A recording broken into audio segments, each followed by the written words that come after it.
Well, hello and good morning, and welcome to this webinar from Bamford Media. Today, we're talking all about lessons from the Financial Planner Marketing Summit, which took place a week ago today, last Friday, and it was our first annual summit here at Bamford Media. Really interesting to reflect on it post-event. It really was a day packed full of new ideas, lots of insights. We had 10 absolutely fantastic speakers. There wasn't a dull moment throughout the day, and the feedback we've had from delegates really backs that up as well. But there was an awful lot to take in throughout that day. 10 speakers, each with between sort of 3 and 5 fantastic ideas. So what I wanted to do in this webinar was really try and take some of those ideas and talk about how we turn some of them into action. So the bits that really resonated with me, resonated with a lot of the delegates I spoke to on the day as well. So that's really the topic today. I think the people who have registered for this webinar, Stone, it's our most popular webinar to date. So thank you very much for signing up and taking part in this. I think most of you know me already. If you don't, just by way of a very brief introduction, I'm Martin Bamford. I'm the founder of Bamford Media, and we're a creative agency that works with financial planners and other professional advisors to create authentic content that really helps to drive engagement and retain ideal clients. I'm also a chartered financial planner and a fellow of the Personal Finance Society, and I split my time between running this agency and managing a firm of chartered financial planners, Informed Choice. The idea for the Financial Planner Marketing Summit came to me just over a year ago, and slightly selfish in terms of its motivation. And that was, who did I want to see on stage? Which were the speakers that when I go to these various conferences and events, I think, wow, they're fantastic. And also people I'd met via our podcast. So I had a bit of an idea of the sort of value they could deliver and how good they would be on stage together. And I guess the Financial Planner Marketing Summit follows in a bit of a emerging tradition around independent conferences. So these are not conferences hosted by our professional bodies or by product providers or by publishers, but the likes of Back to Why, Paul Armson, Humans Under Management from Andy Hart, the Science of Retirement Conference from Abraham Okasana, and most recently the Financial Wellbeing Conference from Chris Budd. That was only last week as well. And I think it's absolutely fantastic what I think we're seeing here with these independent conferences. They're based around content which is genuinely useful and valuable for the attendees. So there's no agenda other than what's really really useful. So obviously, there was an awful lot to distill from last Friday. It was a big day in terms of ideas and insights, with, as I said, 10 speakers, so an awful lot to get through. But what I wanted to do in this webinar today, and this will take only about 30 to 40 minutes or so, and you can ask questions as well. I love questions on these because that really helps me to sort of hone the content and what I'm covering. But the 6 key lessons that really resonated with me and resonated with lots of the delegates I spoke to. So this is what I'll run through today in this webinar. So firstly, what is marketing? I think there's an awful lot of misconceptions around that word marketing. So we'll talk about that. This concept of the value ladder. And I think as one of the big takeaways from last Friday, the value ladder is something that we should all be, as financial planners, understanding and implementing within our businesses. Storytelling was a repeated theme from the summit last week. So we'll talk about that a little bit. The client's experience. And that's about marketing too, going back to that marketing misconception. Client experience is part of marketing. Bridging the trust gap. So trust was another really big theme from last Friday. It's becoming so important, so I'll explain why and some things we need to think about. And then asking better questions. This was one of the sessions that there was a real buzz about afterwards, and also afterwards on social media.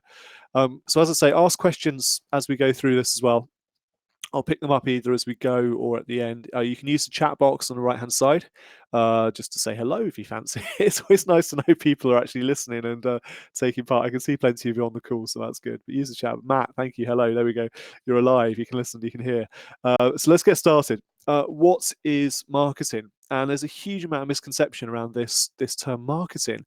And I've studied marketing. I went to university where I studied business, and within that looked at global marketing management, the very dry theoretical side of marketing, where we look at sort of the Boston matrix and all these dry technical terms. Now, the traditional definition of marketing is the action of promoting and selling products and services, including marketing, research, and advertising. And that's the very dry theoretical definition. I think, and this was borne out within the summit last Friday, that there's a misconception that marketing equals lead generation. So marketing is all about winning new clients. And interestingly, a lot of the financial planners who came to the summit last week were not in the business of winning new clients. They either don't have capacity to take on more clients or more clients in any real volume, or they're already satisfying their sort of new client generation goals through referrals and things. So I think we need to get away from this idea that marketing is just about client generation. Marketing is everything that we do within our business in terms of communication, in terms of positioning, in terms of client experience, in terms of working with our existing clients and bridging that trust gap. And I really like this definition from Seth Godin. So this was in his book, This is Marketing, which is a fantastic read. And Seth said, marketing is the generous act of helping someone solve a problem, their problem. Marketing helps others become who they seek to become.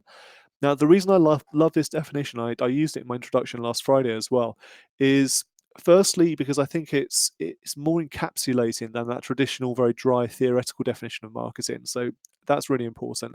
But the other reason I really like it from a financial planner marketing perspective is you read that definition and you could almost replace the word marketing with financial planning. The generous act of helping someone solve a problem, their problem, helping others become who they seek to become. So I think there's this big parallel between financial planning and between marketing. And it's not solely about lead generation. As I said, a low proportion of the audience last Friday were seeking new clients, seeking to generate leads. And we're all at different stages of our business cycle.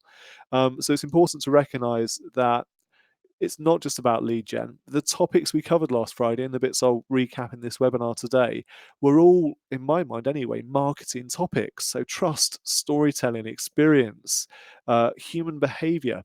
And perhaps we need a better name for marketing, because I think for a lot of financial planners, they see that term and it's a bit of a turn-off. So perhaps we need a better way to describe what we're talking about here. It is marketing. And I think Seth Godin's definition there really sums it up why it is marketing. But marketing traditionally within financial services, I think, has had a bit of a bad rap.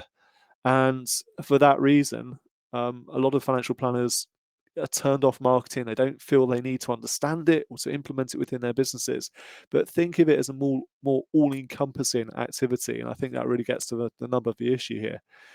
Now, this concept, the value ladder, and I'd seen this before, but Phil Calvert was our first speaker on stage after I introduced the summit, and he, I think, stunned the audience with this value ladder concept. It's easy to understand, and I'll talk you through what it means and how it works in a sec. But I think it's something that, in the main, financial planners are not currently implementing, but they should be. So the way the value ladder works is, you can see on the screen here, there's a step up from in the price terms and in value terms. So as you move up the value ladder, the thing becomes higher priced and, of course, more valuable. Now, the current value ladder I see from most financial planners isn't a ladder at all. It's one action right at the top, and that is buy my financial plan for several £1,000s.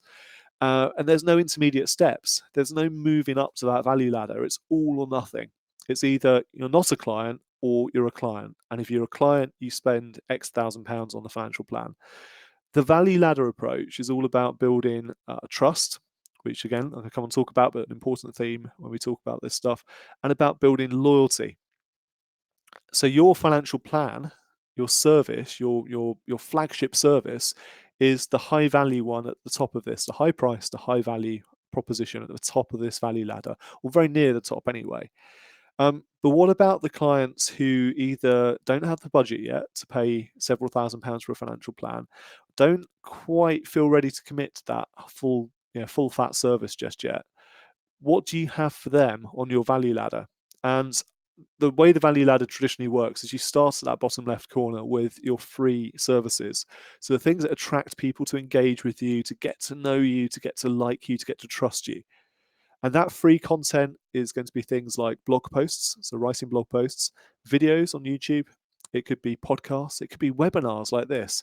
And these are the bits that just build authority, build trust, build understanding of what you do, and give people access to free information, because it's not advice at this stage, it's not even guidance, it's just information about, different things to think about and your opinions on stuff.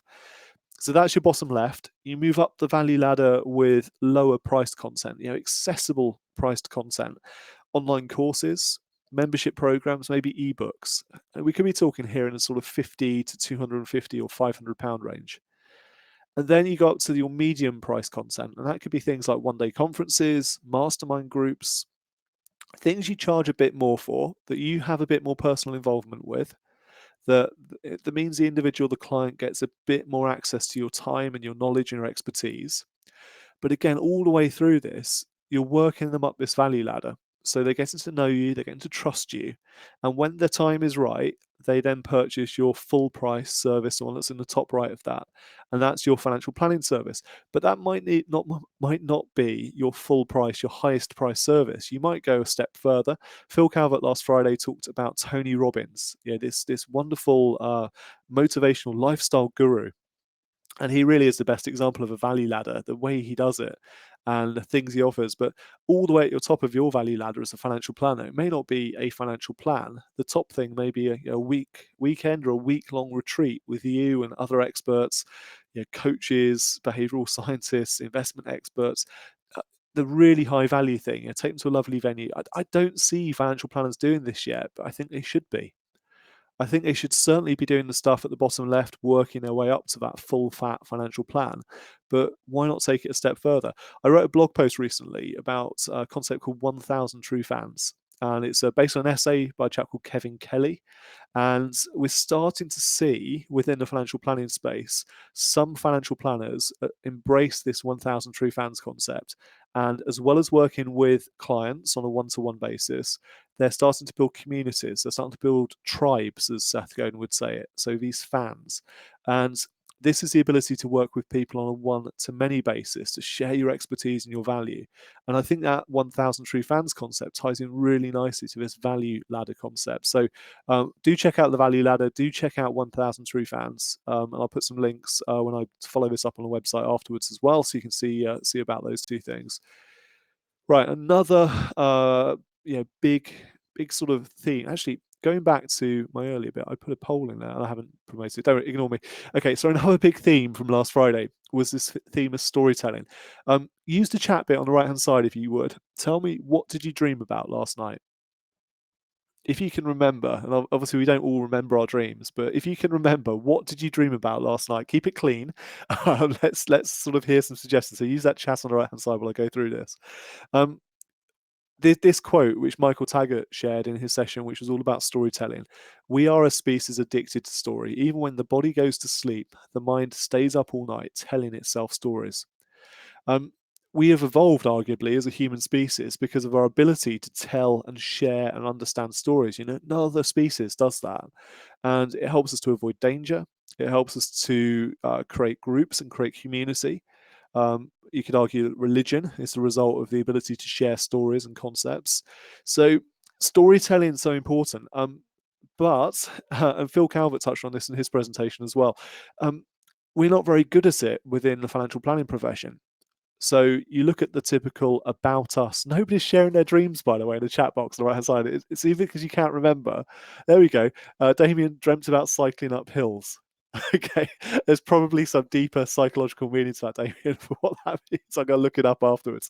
Thank you for sharing, though. We are not very good as financial planners when it comes to telling stories, when it comes to making that real deep emotional connection with our clients, with our prospective clients. You look at the about us pages on the typical financial planner website, and it's the same old, same old. I used to work for this insurance company or this bank, and then I became a financial advisor. Then I got my chartered financial planner status.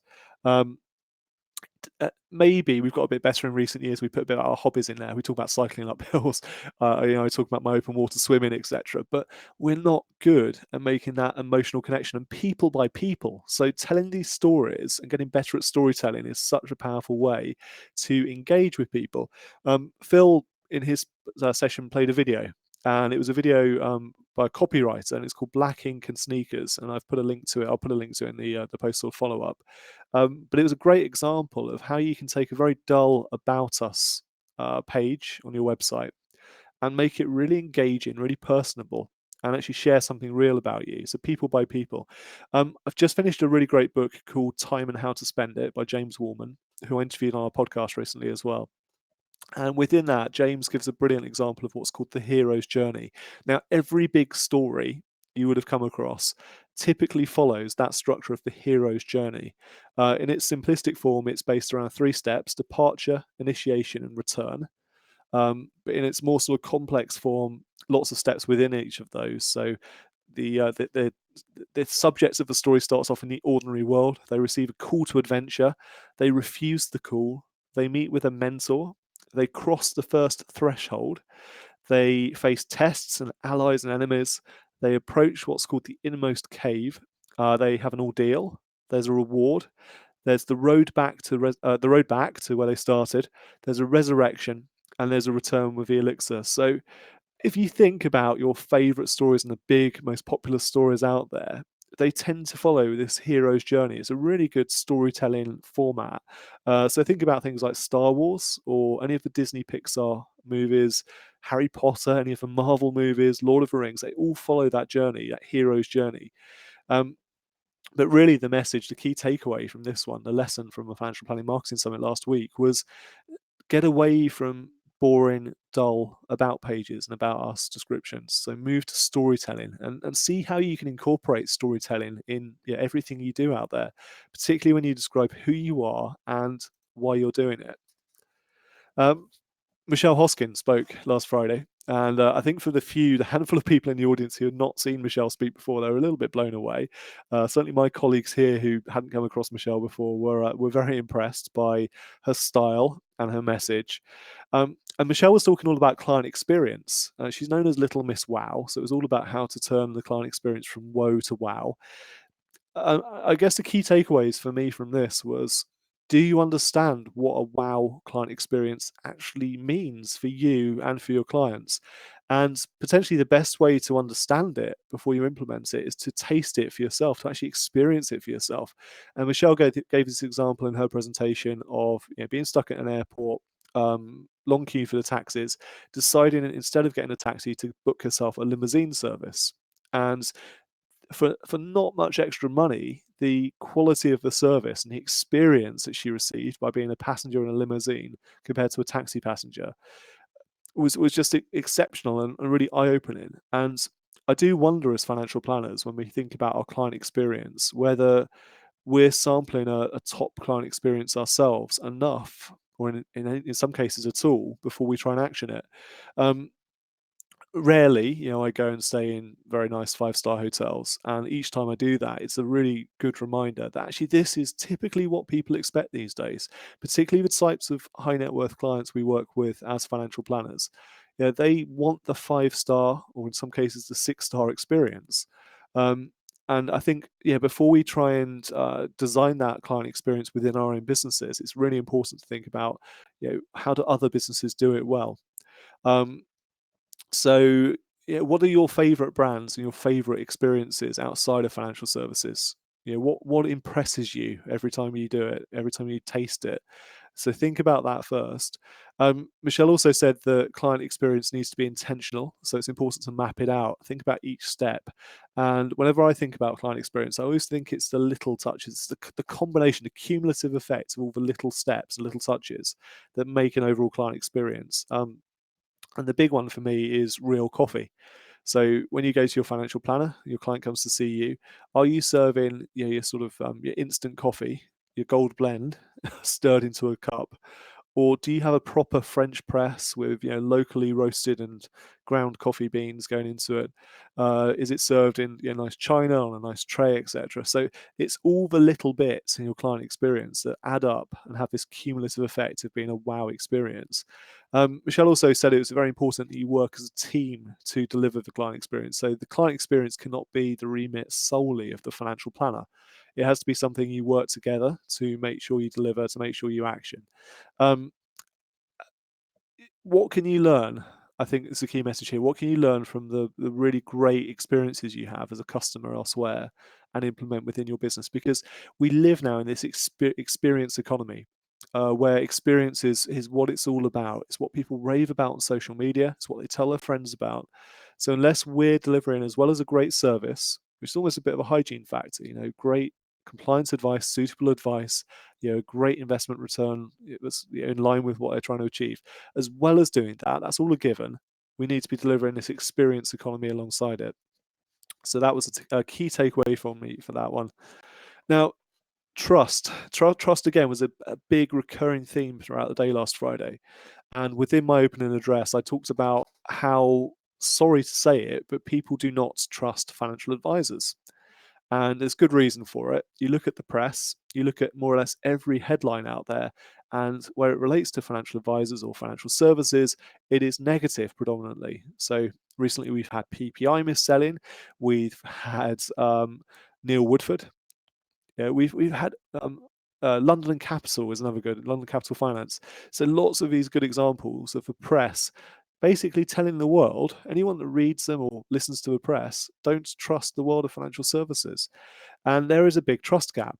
So the FCA last year commissioned a survey called Financial Lives. They spoke to 13,000 people. And what they found was 39% of people trust their financial advisors to work in their best interests. And only 31% feel that financial firms act in an honest and transparent way. Now, and I said this in my opening address, it's interesting because the clients that the ones that work with you, trust you because they've tasted your service. They know what you stand for. They've worked with you probably for a number of years. They trust you. It's everyone else that has this lack of trust that bundles financial advisors in with banks and insurance companies and anyone else in the financial services sector. And that's why financial advice, financial planning is down there on the trust scale, along with estate agents and politicians and journalists, other professions that people don't trust, because there is a lack of use of what we do. Here in the southeast of England, this was back in that survey, Financial Lives survey, only 8% of people had engaged with a regulated financial advisor in the past year. And nationally, that's even lower, it's 6%.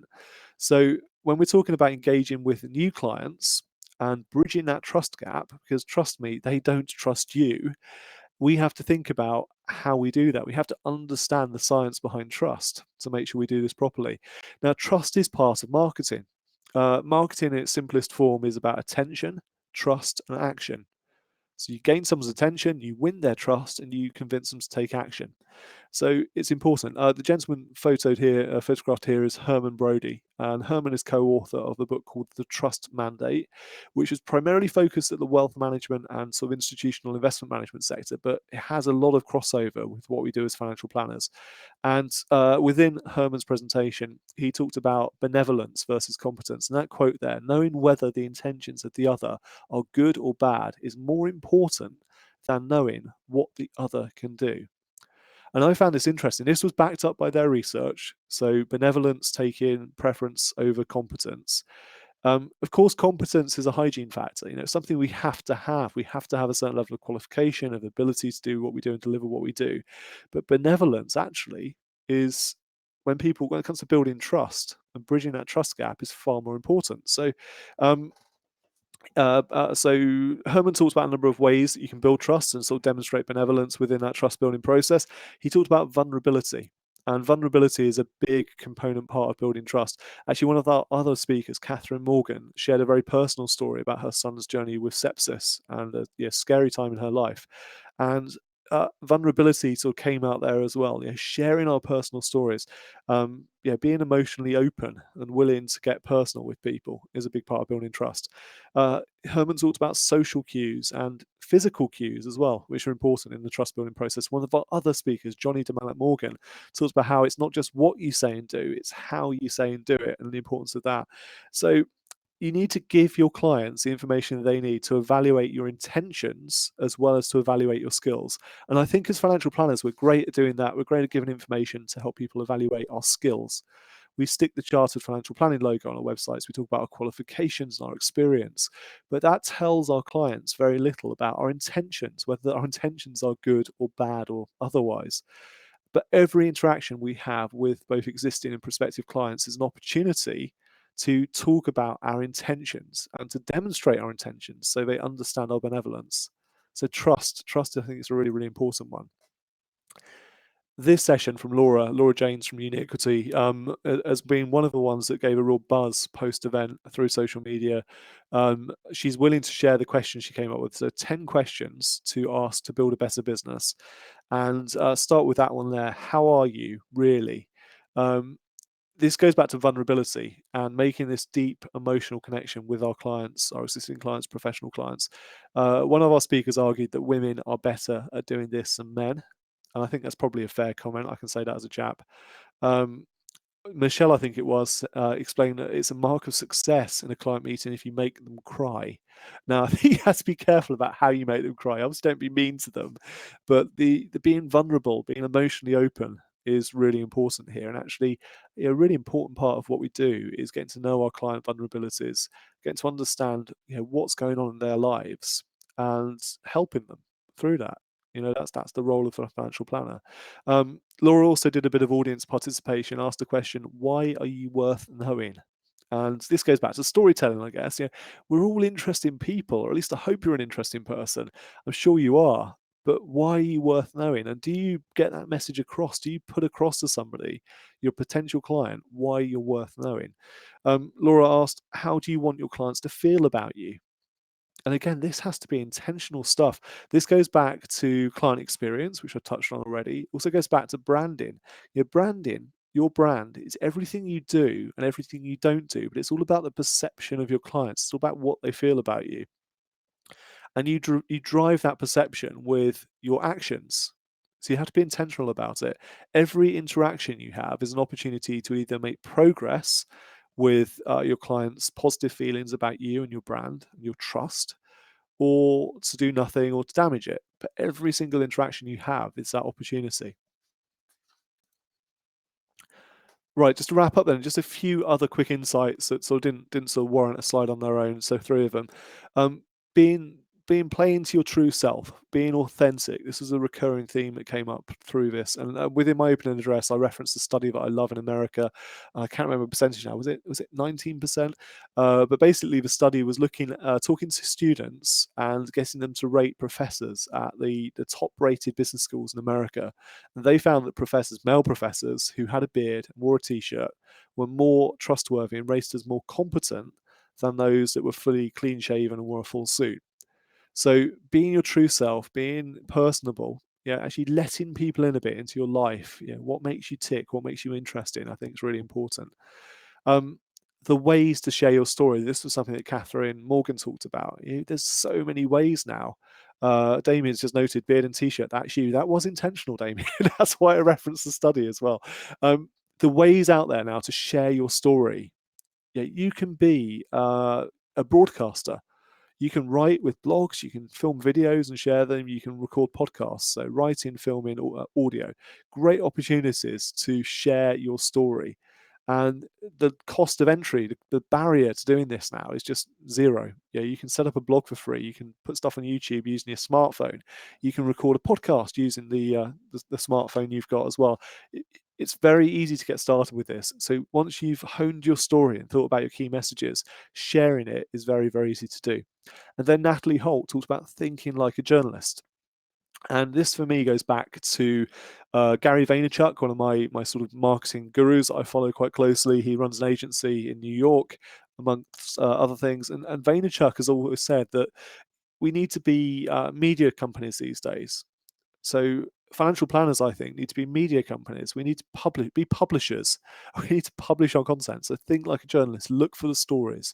Look for the things that people are interested in. Treat your clients as sources to find that information. Right, I hope that's been useful. If you have any questions, now is the time to pose your questions.